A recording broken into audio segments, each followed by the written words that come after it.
Hello, আসসালামু আলাইকুম বন্ধুরা। আপনারা সবাই কেমন আছেন? এটা দেখতে পাচ্ছেন, এটা আমার আখের রস করা মেশিন। আজকে আবহাওয়া খারাপের জন্য, আজকে বৃষ্টি আসছে, এই জন্য আমি ব্যবসা করতে পারতেছি না, ব্যবসায় যাইতে পারতেছি না। দেখেন, কুশালে এরকমই আছে, ছিলতে পারতেছি না, রস নিয়ে যাইতে পারতেছি না।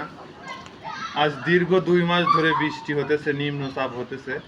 জানি না আর কতদিন এইরকম বৃষ্টিপাত হবে, নিম্নচাপ থাকবে।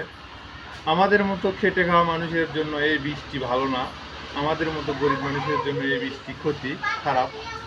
তাই সবাই আল্লাহর কাছে দুই হাত তুলে দোয়া করবেন যেন বৃষ্টি কমিয়ে দিয়ে তাড়াতাড়ি রোদ উঠায় যায়। এই বৃষ্টির কারণে শাক সবজি ফলমূল তরি তরকারি সব কিছুর দাম বেড়ে গেছে। গরিব মানুষের খাওয়া কঠিন হয়ে গেছে, জীবন যুদ্ধ করে খাওয়া লাগতেছে এক মুঠো খাবার।